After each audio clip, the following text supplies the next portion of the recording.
you. Put us down a bit. Brett, welcome to Dublin. How excited are you for Friday night? Yeah, to be honest, you know, I've fought in every sort of nation after Friday in the UK other than England. But yeah, it's exciting to be here. You know, obviously you hear of the tales of all the previous shows that have been here, Bellator and other promotions, and yeah, I'm excited to hear that crowd. You know, I'm bringing a fair few people over as well, and I'm super excited just to get in there and just show the world really what they've been missing, because I feel like, you know, personally, it's the last fight was a bit of a unfortunate one, as in performance wise. You know, take nothing away from my opponent who beat me fair and square, but yeah, you know, I want to go in there and right that wrong off, and I truly believe that. You know, I truly believe I'm definitely a top 10 fighter in this division. It's just going out there and proving it. Yeah, and it's a fight that a lot of people, not a fight, but a lot of people are calling for you to be on the event way before you were announced officially. Do you think your sort of style suits this big arena and this atmosphere? Yeah, to be honest, and ironically, the last two times I fought, I felt like they were my my not so good performances, and ironically, what they both had in common, that there was no crowd there. And look, I feed off that. You know, I enjoy that. I enjoy that whole pressure of the crowd being there, and you know, I think it's going to be a big help come Friday night. I really do, and I'm super excited just to get in there and just feel that energy of the crowd. You know, like I previously said, you know, I'm bringing about maybe 50, 60 people over, Welsh fans, and I'm really grateful for them to be doing the trip over, because they are like an extra person in there with me, and it's going to be nice. I'm not sure what the attendance is going to be, but it's going to be a lot more than my last two fights, I can assure you that. And a tough opponent against Kakhorov. I presume it's a fight you look forward to. Yeah, definitely. You know, he's a very stiff test. You know, he's someone that has not been looked over in camp. He's someone who has, you know, a very good record on the European scene. Very heavy-handed, you know, got some stoppages. So yeah, we're excited. We've done our homework on him. We know it's going to be a tough, gritty fight. But like I said, personally, myself, if I turn up on the night, I know I can get the job done. Hi Brett, first of all, happy birthday. I know it's your birthday this week. What motivation have you got with you're fighting a 8-0 fighter this weekend? So what motivation does that give you in front of your own fans as well? Yeah, you know, I wasn't expected to be weight cutting on my 30th birthday, but it is what it is, you know. But yeah, I'm you know, excited. Me and my girlfriend are staying an extra day or two after the show. No matter what the result is come Friday night, I will be celebrating with my fiance. We've been through a lot these last 2 years, and I just want to go out and celebrate. And the icing of the cake really would be getting a win in that 3 Arena on Friday night.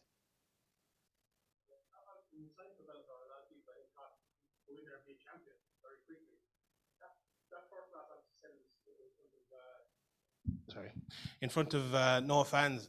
Is that what you kind of put it down to, or is it? A lot of people talk about the change in promotion too, and the very much, you know, the change leading up to the fight, as well as in the fight itself.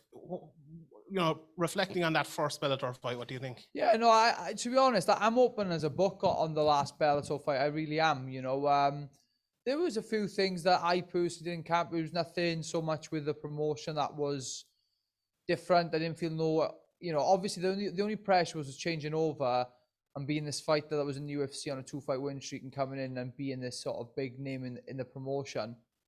Obviously, we were meant to fight a guy called Mateus Matos 6 days before the fight, who was a Brazilian striker. And then we ended up fighting a really good wrestler, Danny Sabatello. So, yeah, there was a change up there as well. That probably didn't help the situation. Also, the camps I've had the last 2 fights have been too long, I think, you know, personally.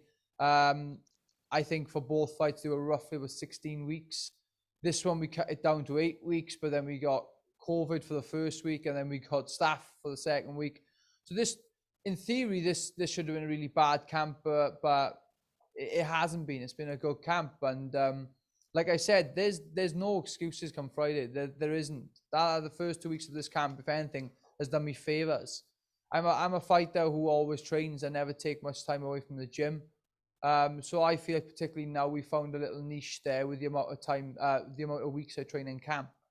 So we've changed some things up. We've come into the fight slightly heavier with weight as well, because I feel like I was on weight for a lot longer. Also, the camp time has come down, but still, though, to previous UFC weigh-ins, I'm still a lot lighter than what I was then. So yeah, we're working things. And look, I want to make my impact in the sport, and I'm 30 years old, and a lot of things have hit home with me, as in I'm watching fighters retire and thinking about the plan B about the end of this sport, and really what I want to do now is just make an impact. Look, to win that Bellator title would be a dream come true.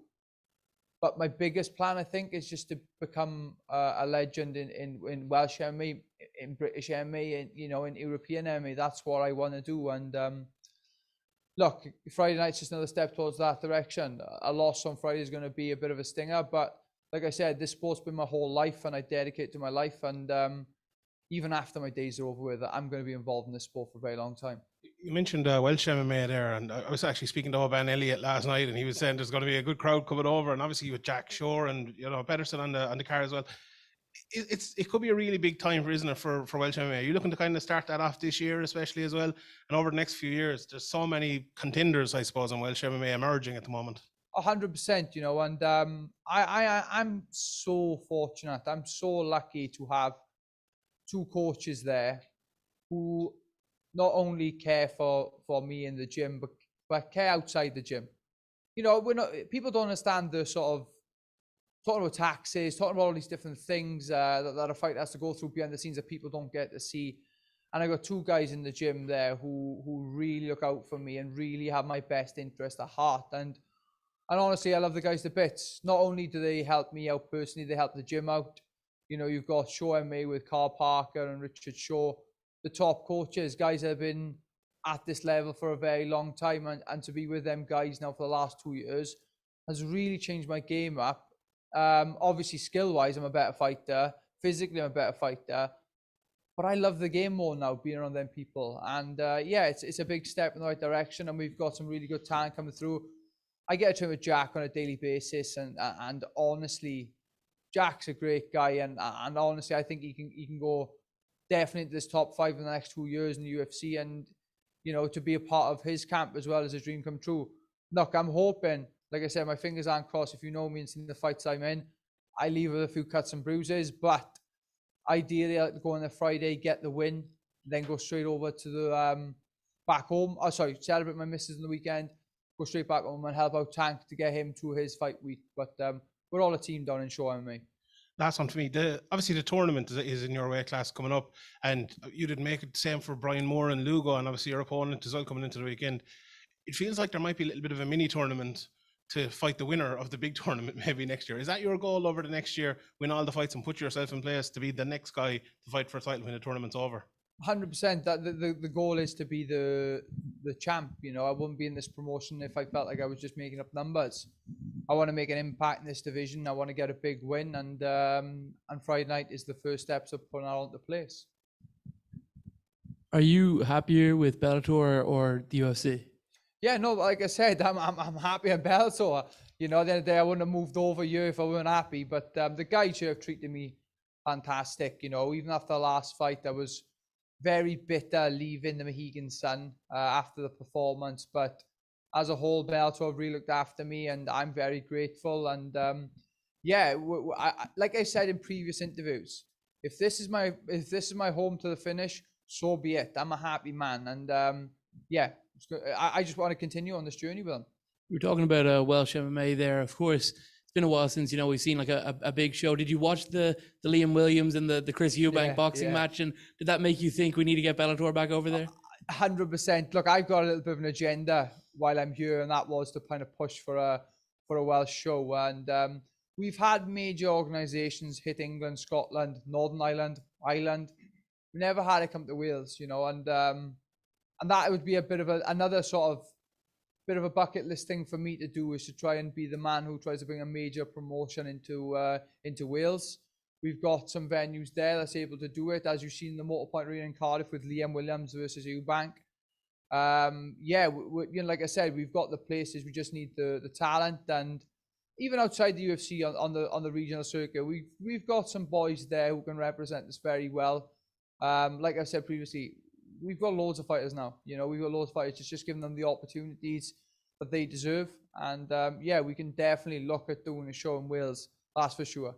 And particularly given, unfortunately, Liam's performance last time out, you'd want to give the Welsh fans a better performance next time.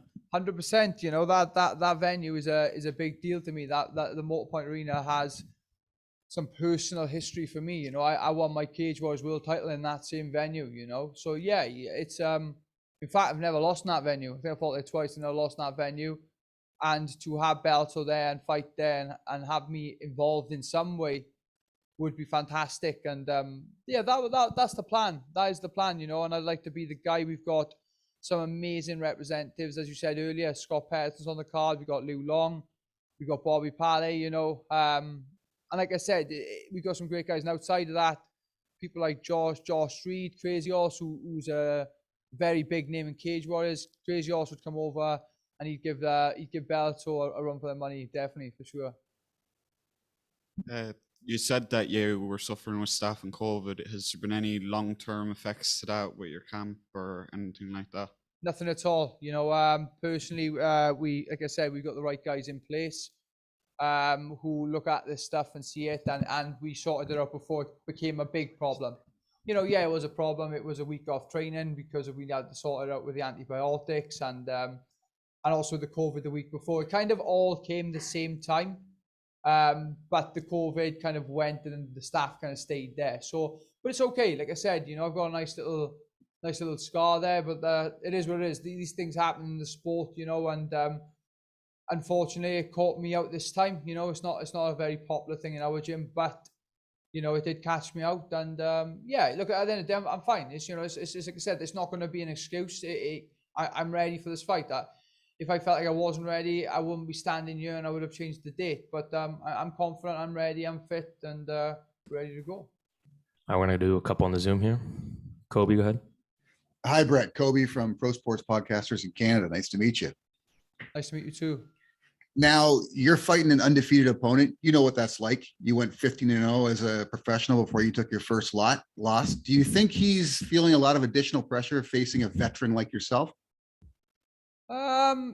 Nah, I think he's at that level now. He's had them fights which he gets to show his grit and determination. He knows himself that when he's put in deep waters, he can swim. So yeah, you know, that pressure, the actual fight itself, I don't think so. You know, the pressure of being undefeated, it affects different fighters in different ways. Like, you know, when I hit 15-0, I was, or even before that really, I kind of accepted the fact that I was that potentially that the loss was around the corner, and mad enough it was. So look, personally, I don't know what he's dealing with right now personally, but I think he's come prepared, he's come ready, and so are we. And stylistically, is this going to be a war or more of a cagey affair? I could say whatever I want to this microphone, but when I get in there, everything kind of goes a bit doolally and it goes a bit crazy. but yeah, look, I'm going to go in there and do what I do and do personally what I've done for my whole career. But you know, the main focus is to get a win and be back on track, and that's what I'm planning on doing. Nice. All right, Brett, thanks for the time. Thank you. Cheers, guys. Thank you very much.